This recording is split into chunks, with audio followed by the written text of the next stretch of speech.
Welcome to Mental Health Mondays. We are so happy that you are here with us. Want to welcome my co host, Dr. Ricardo White. Welcome. Good to see you, my friend. Good to see you as well, Sister Tante. And please put in the chat where you are viewing from. Put in the chat where you're viewing from. And I want to see if I want to first say that Clint put in the chat that he's sorry that he won't be able to be here for the whole program because he has an evangelistic series to go to this evening. So we completely understand that, Clint, and Clint is definitely one of our regulars. And so we'll miss you, Clint, but you can also replay it after you get home this evening or tomorrow. We'll miss you, Clint, but Same here. thank We'll you for miss you. checking in and letting us know where you are going to be. Absolutely. That was really sweet. So we have Courtney from Georgia. Welcome, Courtney. And we have Denise from California. It's my neck of the woods. Hi, Denise. Yes, your neck of the woods and my home. We got, looks like we have Janet from the Bronx. We love that. That's I don't know if the Bronx is your neck of the woods, but Brooklyn, New York, Brooklyn. You're Brooklyn. Yeah, okay. yeah. That was your first home. Like California is my home. You came and you adopted it, but so California is my home, and then we adopted you, I guess. Deborah. Everybody knows New York is the capital of the world, though. So. Well, yeah. Let's see. There was Deborah from Trinidad and Tobago, I believe, and then I think another person from Trinidad, Carolina, from New Jersey. Welcome, Karen from Jamaica. Hello, yes. Karen. We have Jim from Oshawa, Ontario, Canada. Welcome. Nice. It's good to have you here. Carolina from New Jersey. Wonderful. Yes.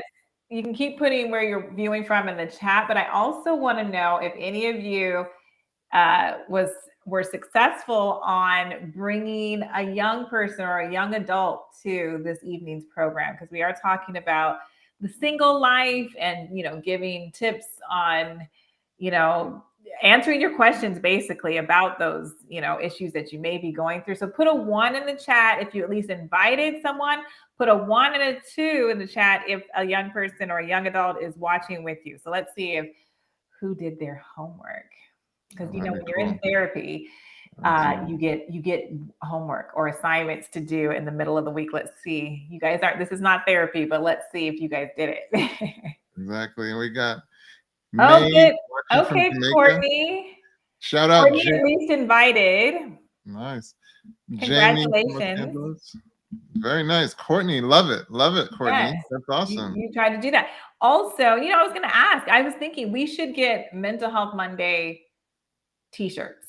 Oh, that'd be hot. That'd be awesome. Yes, we should. Yes, we're going to work on that. And so you guys can be like promoting the program when just absolutely going around wherever you live, and we'll have to think of some catchy phrase, but we're going to work on that. I thought of that because I was like, if you do this, you can win a t-shirt, but right. Like Amber wants a t-shirt. Clint is so devoted. He already won one. So yeah, we'll yes.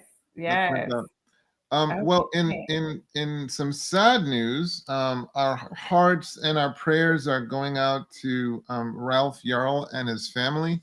Yes. The teenager, I believe he's a teenager, right? He's 16 years old. Yeah, 16-year-old who suffered gun violence just in the process of trying to pick up his family members. So his brother. I think it was his brother. He knocked on the incorrect door, the wrong house. Right, and so our hearts and prayers are definitely going out to him, and for the day that this kind of thing will come to an end. Really sad. Yes, it's very, very, very sad.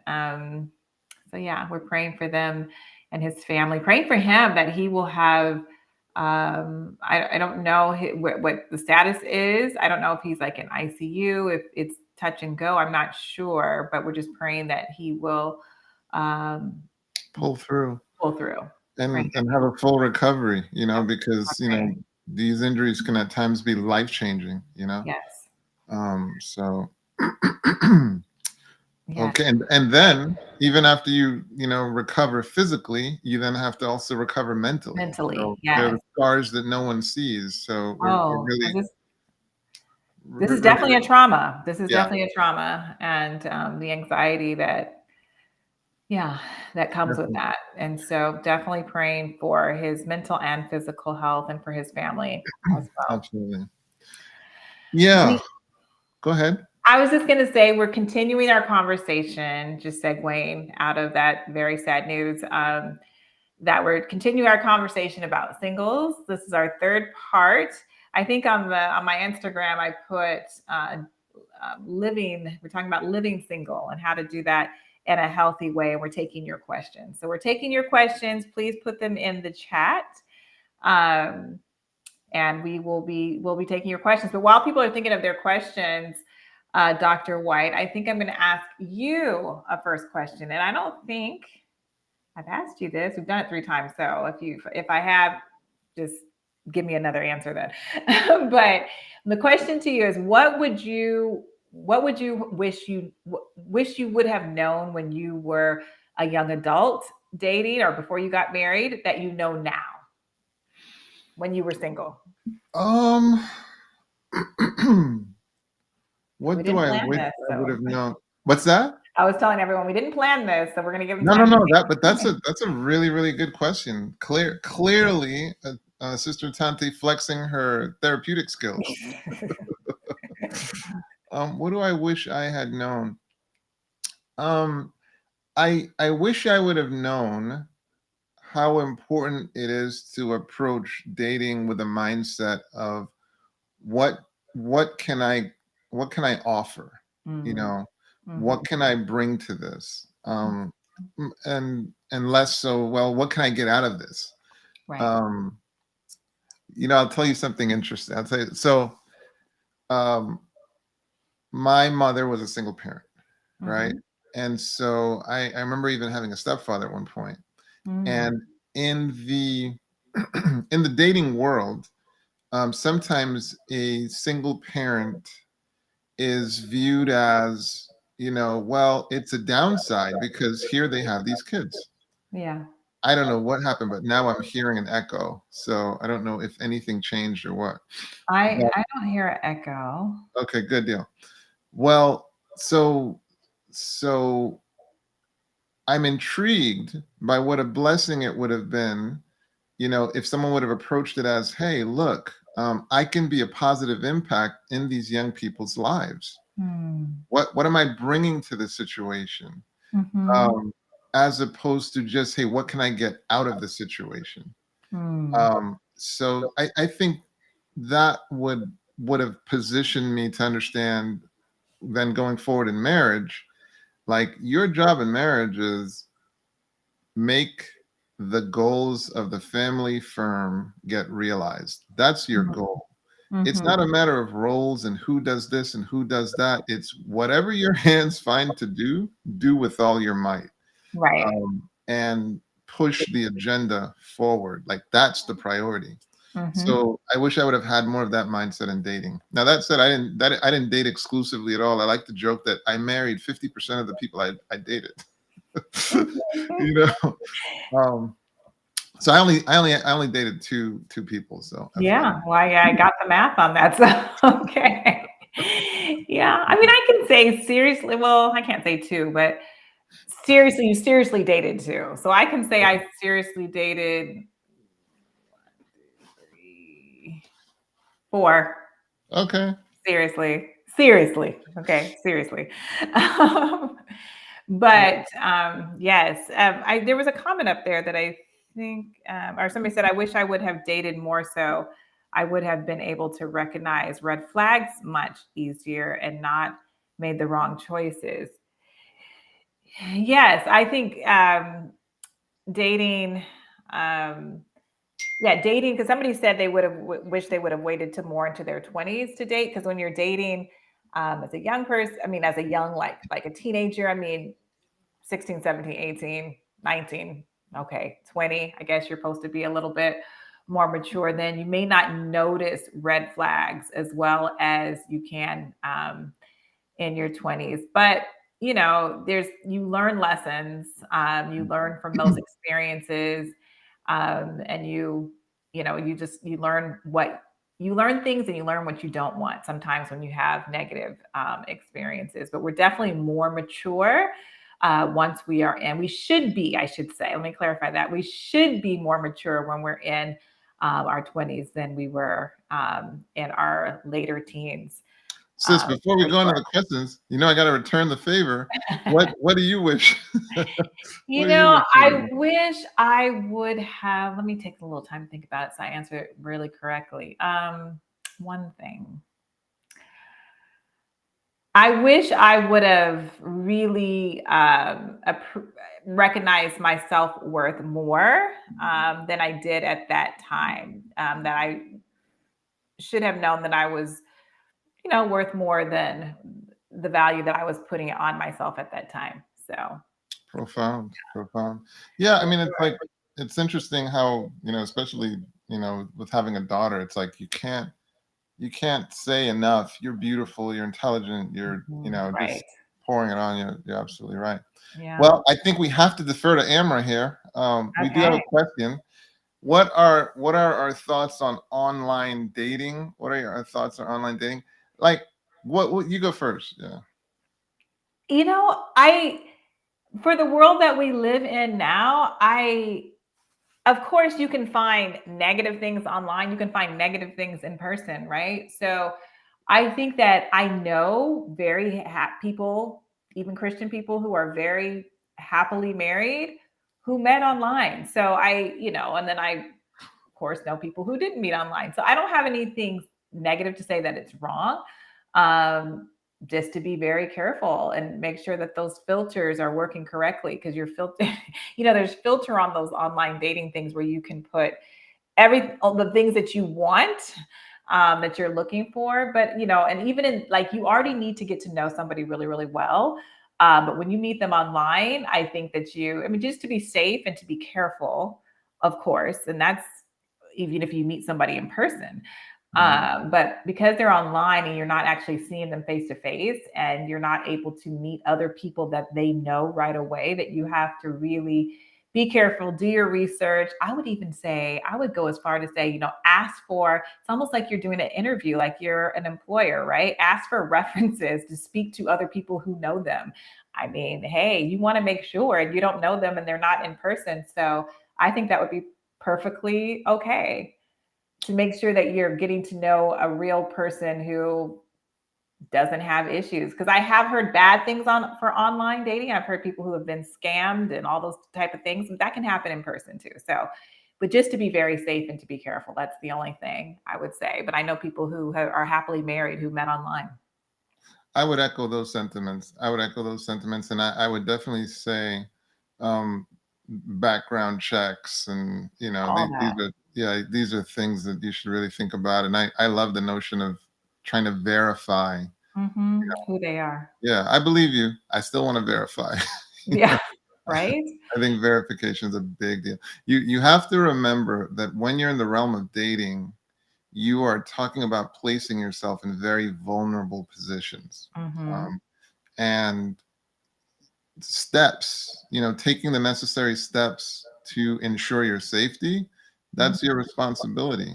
You know, um, even if you're not going to end up lying next to this person, because hopefully you're going to be conservative in your dating. Let's say, Right. you guys, we're presuming you're Christians, right? You still have to be sometimes in a car with this person. You still like at the mercy of, sometimes maybe if they're going to pick you up at your home, they're going to know where you live. So Right. it behooves you to really take some time to take necessary precautionary steps.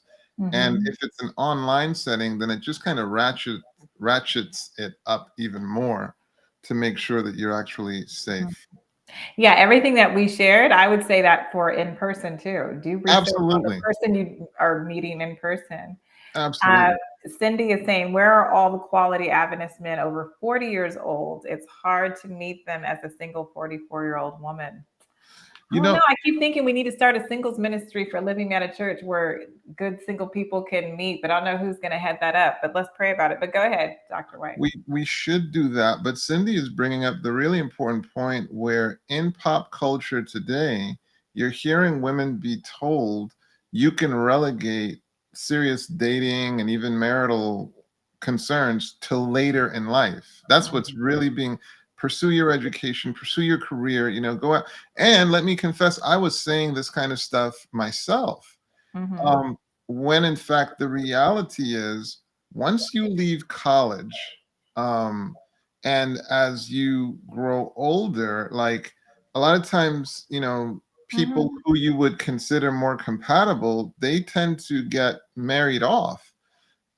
So that if prioritizing that kind of thing is delayed, you can then reduce your prospects so that now you end up in a situation where, like Cindy's asking, hey, where are the quality, people, that are beyond 44? Mm-hmm. A lot of times they've chosen to get married, earlier Mm-hmm. on. Now that said, so my thing would just be think twice about just relegating it to later, Mm-hmm. because when you can find that partner that you connect with and you can build a life with, that's a huge thing that I think the culture is mistaken in saying just disregard it till later. Mm-hmm. Um, so where are they? Where are they, Sister Tante? Oh no, I don't have an answer to where they are. I mean, you know what? It's interesting that you say that. I don't know. It's interesting. I was having a conversation with one of my daughters today, and um, gosh, I'm not trying to give out too much information. So, anyways, basically, I was I was just reassuring her that because she was like, I don't know, when you were at this school 25, 26 years ago, I think there was a better choice of young men that were available. I'll just put it that way. And I was like, actually, I see students, male students, and I have seen some really outstanding young men on this campus. I mean, they're out there, right? You just have to allow. I mean, I didn't go so deep with her like this, but I was just, but to everyone else, I mean, God will, I don't know where everyone is, but these people are out there, and God will bring them into your life at the right time. I guess I'll share a little bit of my story. My husband and our story is that, I was absolutely not looking for or dating anyone. Had just 6 months previously gotten out of a 2-year relationship, and I told God, I said, God, I don't want to date anyone that's not the next person I date, I want it to be the person that you want me to marry. And I said that prayer. I didn't even keep going back to it. You know how we pray over the same thing? I just prayed it once. And then I was just living my life. I was really starting to really have a very strong relationship with God at that time. So I was happy. I was really happy where I was being single. And literally God brought my husband to my doorstep. And that's a for real story. Like, I met him. He came to my home with a friend, uninvited, to a potluck that I was having. And that's how I met him. So my point to say that is, like, there's so much more to that story, but there's, like, if I had a choice to move to New York after school to take a job, but I decided to keep applying at other places because I didn't want to live in New York City. And he, at the same time, was coming down to Huntsville to go to school. And so if I would have taken that job in New York, we would have just, like, passed each other. Like, I would have gone up there, he would have come here. So my point is like, God heard my prayer and he wanted me to meet him on my doorstep at that time. And so I think it was Deborah. Yeah, Deborah, like, I know it doesn't seem like you're finding these people, like, you just don't see them every day. But if you pray that prayer and leave it in God's court, if you will, put the ball in God's court, he will bring that person. Yeah, I think that was Cindy, if I'm not mistaken, that asked that question, but I could be wrong. But Okay, maybe it was Cindy. Sorry, but Cindy. but I think you're right that God does a wonderful job bringing people together that need to be together. Right. Um, so I mean, I would say your job is to, dare I say it, make yourself as competitive as possible. Um, I think sometimes it's worth imagining, hey, what is it that I want? What am I looking for? And then it's worth asking yourself, well, what is it that person wants? Mm-hmm. And then let me try to give them that thing in abundance, meaning equip yourself. Mm-hmm. Um, and because I think sometimes the focus is only on, hey, what I want. And then we don't ask ourselves, well, hey, what do they want? Right. Um, so that you can then position yourself to deliver that so that you can be competitive Mm-hmm. in terms of delivering that. So I think that's an important thing to keep in mind. So Mm-hmm. Deborah asks, is it Yes, healthy for this is Deborah.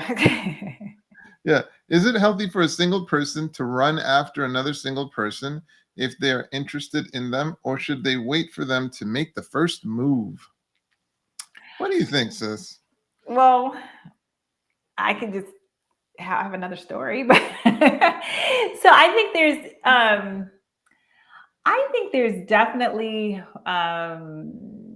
I don't think there's anything wrong. There's nothing um, that's morally wrong with, I think, a female or a male, obviously, making the first move or at least just kind of testing the waters, maybe, dropping little clues. I think you're being intentional to at least say, hey, I'm interested, and if you're not, that's okay, but I'm interested in, and however you want to drop those clues or let the person know. I don't think that there's anything wrong with that. I did something similar. Because I met my husband, but we just getting to know each other. He told me his story right away, and I was just telling him a little bit about my life, and then we went our separate ways. But then we saw each other again. I think a week later at a prayer meeting, and I told my friend that I was just going to be very nonchalant and just give him something that he had asked for when we first met, which was like a copy of a song that he really liked that I was playing, a gospel song I was playing at my house.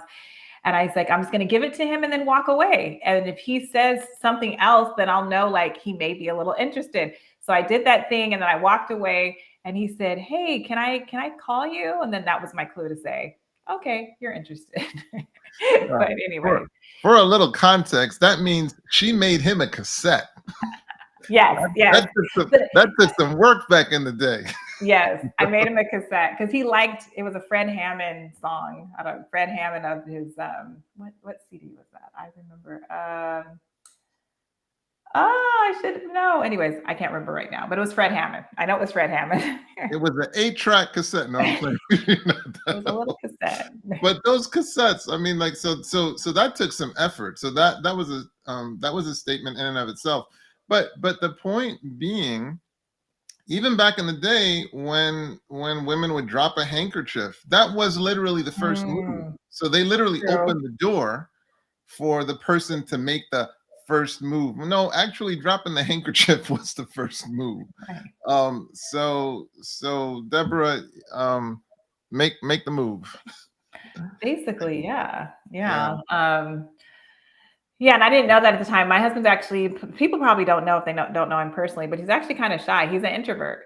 So he has to feel really strongly to kind of I don't know, introverts, he just doesn't want to put himself out there. He doesn't want to embarrass himself. He's shy. So gave him a little like, You wouldn't know that. there you go. No, you wouldn't know that, but he is. When he's preaching, he doesn't seem that way, but he's shy.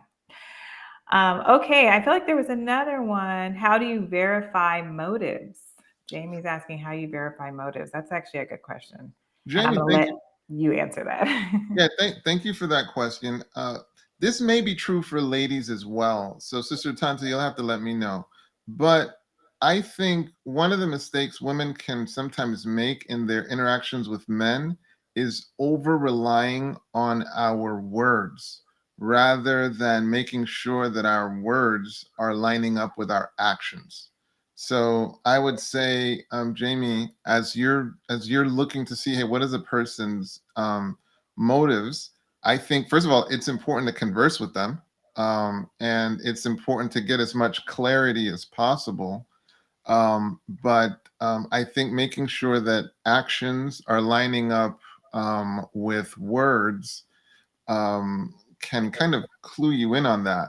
But Jamie, I think conversing with them is really important because I think it creates a lot of psychological and relational problems when we think that we're doing mind reading and Mm-hmm. we think that we're guessing what a person's thoughts and motives are rather than just talking about it and getting explicit. Um, Mm. the foundation, the foundation of relationships is truth. That's the foundation. And you want that to be so baked into your relating. And truth, for me at least anyway, occurs on two levels. The first is where you're honest.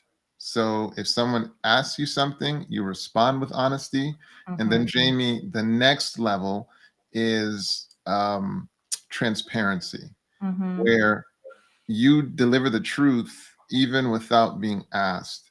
And these are some core disciplines to really build into your relating at all levels, especially as you're looking at developing a romantic connection with someone. You would want that they're truthful about their motives. They're both honest and in time they're transparent. Mm-hmm. And I think going back to like it might sound crazy, but really doing your own like research and getting verification on the person's character by, talking to people that know them, asking. I mean, I know that sounds a little crazy. Like when you're first meeting somebody, you may not want to say that, but I think that that's, perfectly fine. And I think you can find out sooner than later if you just want to pass on this person because you feel like maybe they're not being as honest about their intentions or, um, In yeah. the business world, we call it due diligence. Yeah, like, you should do that. You're thinking about actually dating this person and if that, if you are dating intentionally, then you're dating to be married, at some point. So you definitely, um, should do something like that. Like, if you would ask me after me saying that, if you would ask me that question, what I wish I would have known now that I didn't know then is to do what I just said. And I would have saved myself a horrific 2-year relationship before I met my husband. I probably would have at least talked to this person's friends or other people that knew him to really find out more. Because once I was in, I was a little stuck, unfortunately. So yeah. I mean, I gave you a good story, my husband, but I had a bad story before I met him. So these are the horror stories you want to dodge. Sis, so we'll come to should we become like Ruth, but how do you get out of a bad relationship? So, like I said, this was like a 2-year journey, and I literally did not have the strength to get out. And I'll give a little bit more to that. It was an emotionally abusive relationship. So he had my mind, and I was not thinking clearly. But I prayed. I never forget this, but I prayed at a prayer meeting at the Oakwood University Church, middle row, fourth row. I remember it like I got to take a picture of that pew. And I remember it was actually Dr. Pollard was the pastor at the time, and he was preaching on last day events, or I just remember it was a prophecy message. And I knelt down and I said, God, by any means necessary, save me and help me get out of this relationship. Amen. The next day, there was a series of events that happened, and I had all the strength in the world, and I ended it then. Mercy. So, I mean, I can prayer. And Prayer. if you're not in that type of relationship, but you know someone that is, pray for them. My mom was praying for me throughout constantly. And so God answered her prayers, but my prayer definitely that night. So I don't know if you have a more clinical answer No, on how you get out of no, relationships, but I think a lot of people may find themselves in the situation you described. And mhm. so, as somebody that has escaped it, I thought you might have some insight from that perspective. Now, plus you're a therapist, Yeah. so so no, that's helpful. I mean, That's super It's helpful. not easy. It's not easy, especially when you've connected with this person, and even though they're While Sister Tante is talking, Carolina, maybe you could expand on that question. What you mean, should we become like Ruth? Go yeah. ahead, Sister Tante. Well, I was just going to say it's not easy, especially if you've connected to this person in a way that God doesn't want you to connect with them. There's bonds that are, that are there that shouldn't be there, and just make it even that more difficult to get out of. But when Right. you're in it, just a physical abusive or emotionally abusive, there's a lot of manipulation that happens. You start to believe those things, and it really is a process. And yeah, I really don't have anything clinical to say except No, God that was delivers us, because right. it's difficult. It's difficult. It's Yeah, difficult. I think then from the other end, it's while you still have your faculties, um, it's so critical to trust your community. Yes. Um, so critical to trust your community and respond to their feedback. And if they're seeing something you're not seeing, it is important to give weight to it. I'm so So glad you super, said super. that. And that is true, because that is true. I'm so glad you said that, because my mother was seeing things. And so if there's a young person watching and listening, or will watch and listen as you review this program, listen to take what the person who loves you the most on this earth, which is your parents, your mother or father, both, um, to take their counsel very seriously. And then I have friends, we laugh about it now, but this is 26, 27 years after. And a lot of them call me Tony, and they're like, Tony, we were so worried about you then, and we saw it very clearly. And they were trying to tell me, things, but I wasn't listening to what they were saying. And if you see something in somebody that your friend is dating, to, don't be too afraid to speak up and say something in a way that you believe that your friend would hear it. It is scary, because you think, your friend might get mad at you, but it's worth taking that risk to help them not enter into that type of relationship, or help them get out of that relationship. And Okay. and Carolina, we're coming to you, but Sister Tante, along the lines of that, I think the other issue is when a relationship ends in dating, guys, thank your lucky stars. Yes. There's so many people who are crushed and they're crestfallen, and this is the end of the world. And you have no idea what a blessing it is that it's ending there, as Mhm. opposed to before you have children, before Yes. you have a home together, before you're totally reliant on this person. Like Mhm. the people who are experiencing those things, they're looking at you and they're thinking, run for the hills while you can. Okay, run. No, Yes. this is a good thing. Sometimes if they get stolen by somebody else, how much better now Mhm. versus when you are even more invested in this person and you have children and a life together. And now, no, find out before all of that happens. So when a relationship ends in dating, it can be so helpful and spare you much, much, much more pain later on. I know it doesn't possibly feel like that's possible, but I Mhm. assure you, when those bonds get broken after you have invested and built a life together, oh my Mhm. goodness. So Yes, it's a that's lot. yeah. Yes, I praise God every day that He helped me dodge a huge bullet, 2 bullets actually, but dodge a bullet. But yes, All right, let's go. Carolina, here we Yes, go. Carolina. Should we approach someone we are interested in them the same way Ruth did with Boaz? So for this, we have to go back to the context of the Ruth Boaz story. So we're talking about an Old Testament story in which we have the matriarch Ruth. Ruth started out where she was oh my goodness, I'm not going to think of the Moabites. She was living with the Moabites. Right. Ruth was with the Moabites. Naomi was an Israelite who moved to Moab, and in the process of doing so, her husband and 2 sons died.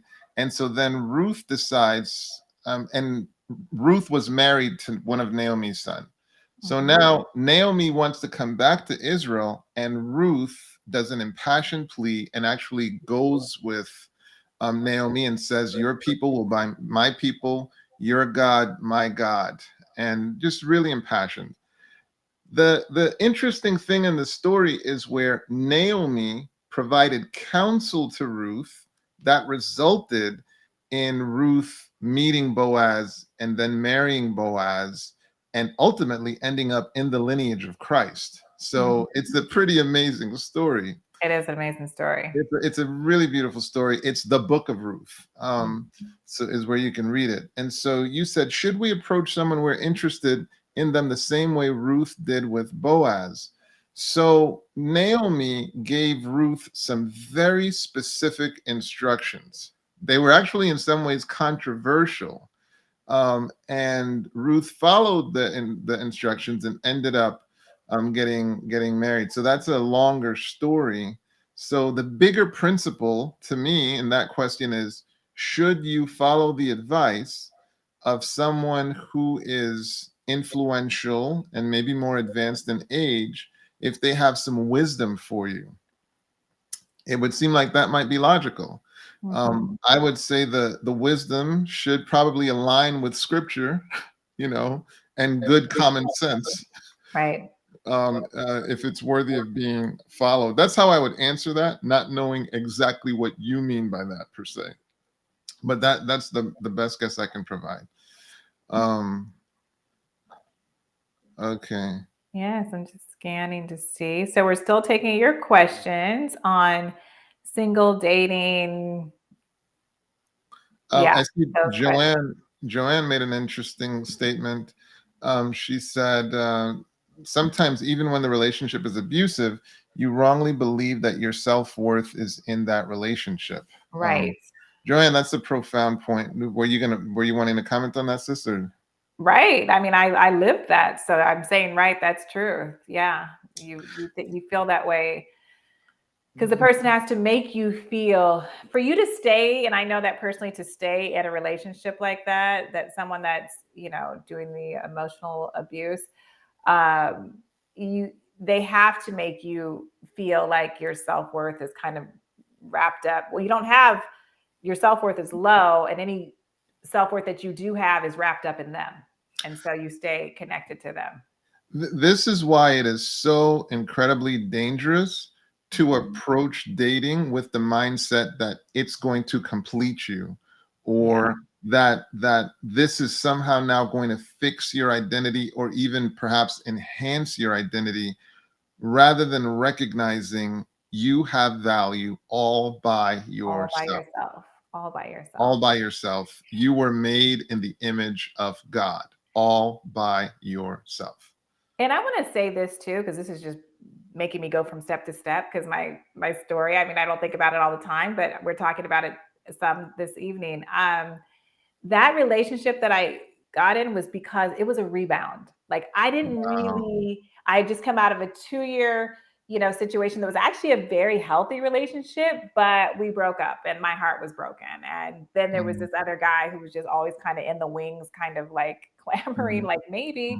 And then I'm so hurt and heartbroken that I was like, oh, okay, I'll give you a chance. And I didn't even really like him, but my judgment was off because I was in a rebound. I was really still in love with the other person, right? So I always even tell my young people, especially my student clients, I'm like, do not enter into another relationship as a rebound, because your heart is, first of all, your judgment is off. You're hurt, you're wounded, you're not ready to be in another relationship. You're not bringing this next relationship. You're not bringing even your best to the next relationship, because it's too closely connected to the last one. You definitely need that time to heal and fully get over the last relationship. So I just want to put that out there, since we're talking about singles. It's easy to jump from relationship to relationship because we don't like to have any space by ourselves to just be alone, but we need that alone time so we can grow and to learn from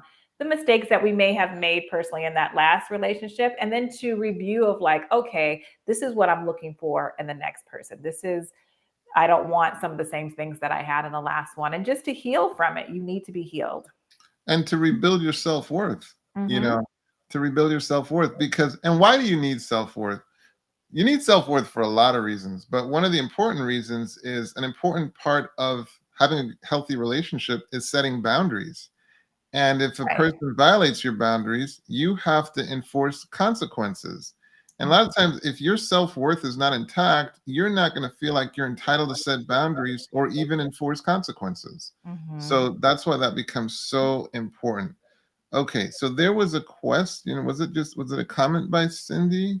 I You think said it's something about, yeah, I you think said, it's a yeah, comment. you said they narcissists abuse train you to accept bad behavior from them that you're worth that treatment. Yeah, so Mhm. so there's this it kind of undermines your self-worth, or it Right. validates the lack of self-worth is what Cindy's getting Mhm. at. Thank you for that comment, Cindy. Mhm. Um, what else? Um, She also said it has helped for me to learn about my vulnerabilities to certain mhm. types of men. Counseling to learn about how you've been wired really helps. That's really profound because, Very profound, and I'm so happy to hear you say that counseling has really helped you with that, Cindy. well, Go ahead. it's interesting because there are so many other things that we do in life that we get training for. But when it comes to the most important, challenging, and difficult relationship we'll ever get into, so many of us are comfortable going into it without the training. Mhm. And that can really be a mistake because a lot of relating is counterintuitive. Mhm. Mhm. So it's very interesting. I was happy to hear Cindy put that second part of her comment up there because, a lot of people will, we talk about narcissism and a narcissist and those type of things, and I think it's important to, to be aware and to recognize that. But then also, she's saying she went to counseling and she's, realizing her vulnerabilities on why she would even begin to date somebody like that. Like, why didn't the red flags go off? Because there's red flags. There was red flags to even my abusive relationship that I was in, but because I was so hurt and wounded, I did not, recognize them. But it's good that, to go into counseling and to learn those things. So as you're moving forward, you're looking for some of those, or if you see some of those red flags, you will know to just keep it moving, keep it moving. Well, 'Cause that's not somebody you want to date. right. Well, and then the other piece being that sometimes with trauma, you habituate to the trauma so Hmm. that you develop skills for dealing with that trauma so that sometimes now you're drawn to that trauma. Right. So you get girls, for example, who like the bad boys, who, and that feeling of excitement, Hmm. um, they're actually drawn to, you know, um, the ups, the downs, the toxicity has appeal. Like you can have a life experience that literally makes that appealing.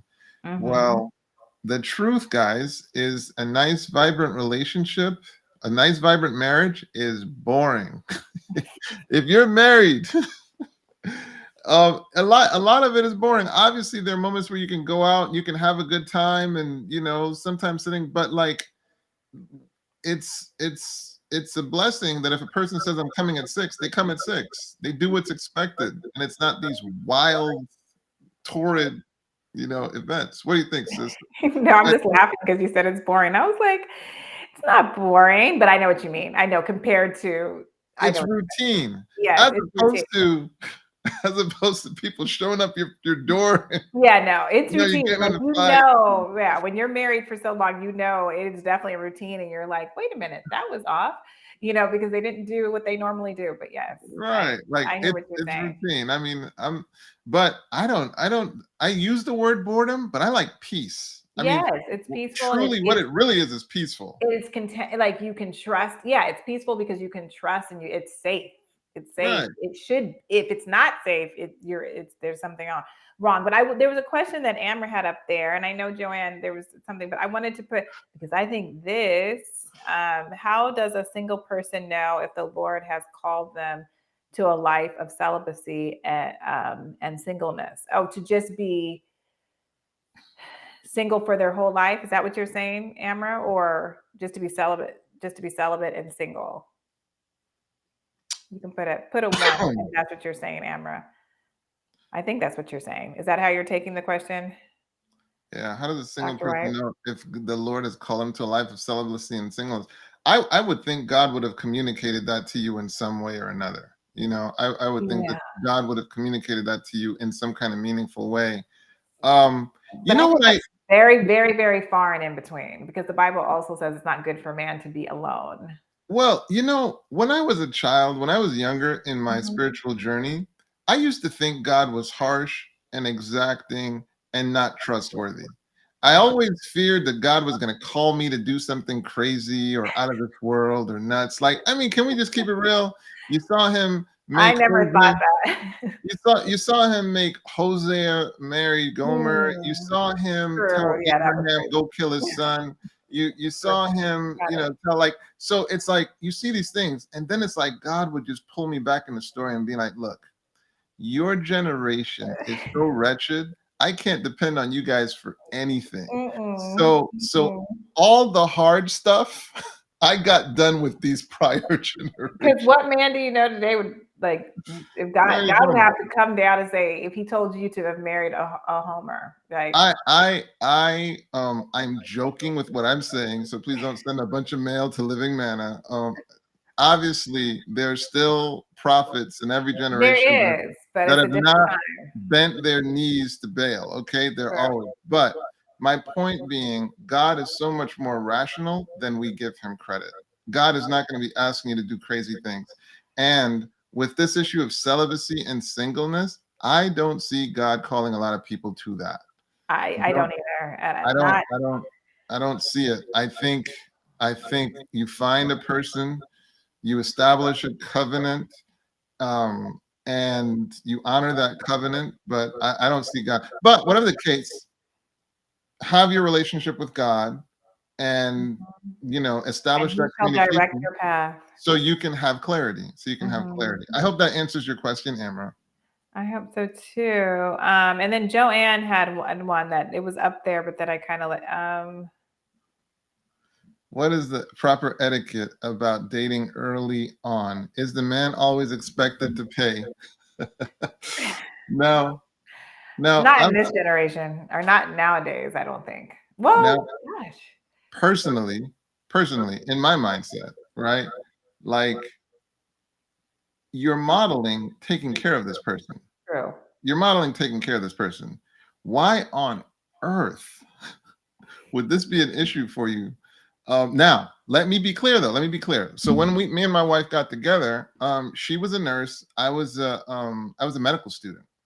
Um, so she was the breadwinner.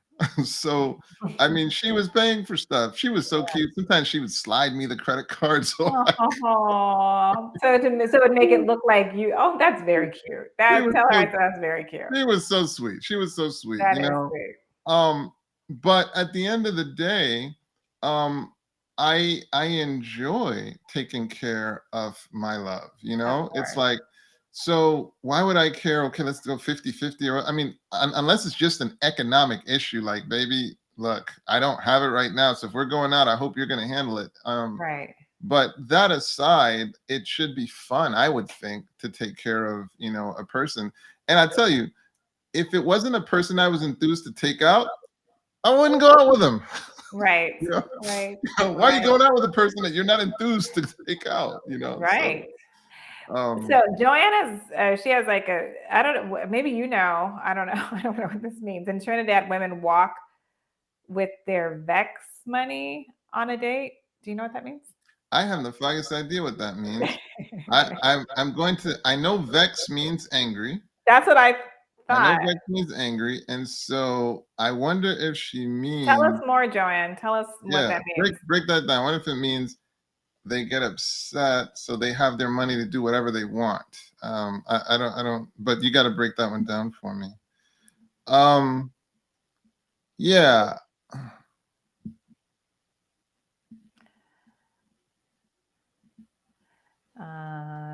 I'm just going through some of these questions. We only have time for a few more. I think we need to keep some things old school. Everything does not have to be new.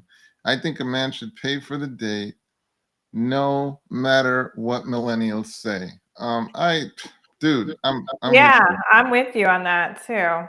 I'm with you on that. I mean, to me, that's fun. Mhm. To me, that's fun. Mhm. I have daughters. I expect if they're going out on a date that that date is paying because I don't want them to run out of money because then they'll come ask me for Well, money. obviously, I make sure my kid's gonna have her money, but it's like if Right. you're stepping up as her quote unquote man. Right. No, of course. Now that said, in college, you don't need to floss. You don't need to pretend you don't have, money. So I Right. mean, if you don't have money, sometimes you might not have money. Right. But I just mean there's this attitude today where sometimes it's like guys don't feel like they should have to pay, even if they have money. And I think there's something wrong with that. Oh, Joanne's saying that their vex money is if the date is going wrong, we pay for the bill and leave. Oh, okay. That okay, well that's fun. Makes sense. Yeah, Uh, I think I Amber think said that she used to have I think that she used to, I don't know, do something like that, or just pay for she would do coffee dates so that it was like if she didn't like the person, she would just pay for the coffee because it was cheap, and then she wouldn't I, have I to. heard that. I heard that same coffee I'm date probably thing. saying it wrong, Amber, Like, like they take them on a coffee date to see if they're worthy of a more expensive date. Like, but right. dude, you're on the date too. Like, how cheap could you be that you're going to subject yourself to a Mhm. compromised experience? Again, if the person is not inspiring me to go all out, like I wouldn't go all out, period. But anyway, Mhm. that's just Mhm. me. Maybe I'm too old school. If the date, yeah, we got that one. All right. Yeah, that makes sense. Yeah. That makes sense. Well, we're about we are just about have a couple minutes left, but what would be your closing remarks as this is our third and I think final on thing Yeah, on we can do dating? final. Is We can the do third final. and final? Yes. But we appreciate all of you being here. But what would your final remarks be about dating to close us I off? I I believe dating should be approached with the gravity, that it deserves. Mhm. You got to remember that dating ultimately leads at times to relationship where you're literally lying down next to a person. Not I'm saying like so you get married to him. That's a Mhm. lot of trust. Right. That is a lot of trust. Um, and even before you get to that point, if you're on a date and the person's driving you, you're alone with that person. You're vulnerable with that person. So you really should put some thought into systems where you can identify and verify who is this person. Mhm. And you want to get at as quickly as possible what are their intentions? What are their intentions? Right. Um, because you don't want to needlessly put yourself at risk. Mhm. Uh, so, and I think the big thing that we talked about here was go into it after you're clear on your self-worth. Mhm. Mhm. Um, Yes. don't don't date until you're clear about your self-worth, and don't go to a relationship to identify your self-worth Mhm. because that can be dangerous. Mhm. And so you see, there are things that'll damage your self-worth, sometimes like being wounded in a relationship. Mhm. So that's why you need to heal, reconstitute your self-worth before you jump into another relationship. But we're not your mental health providers, so Right. consult your own mental health team. But these Yeah. are just some of the principles we've seen work with our patients.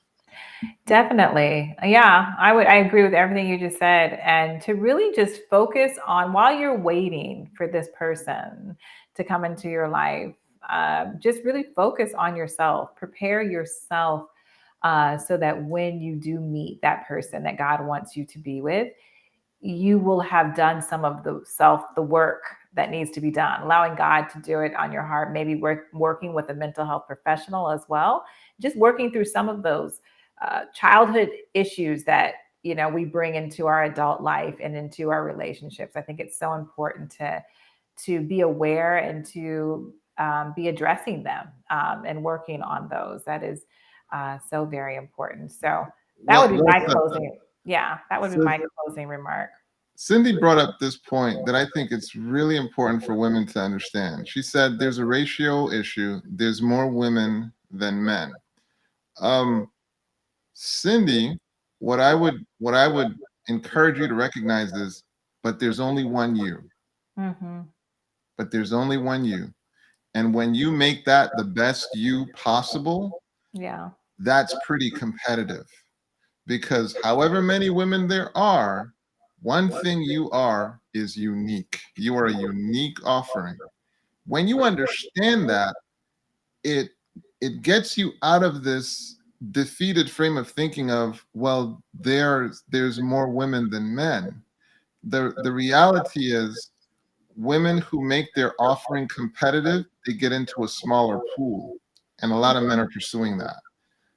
So your job is make yourself your best you, Yes. and God will take care of the rest. He really will. He really will.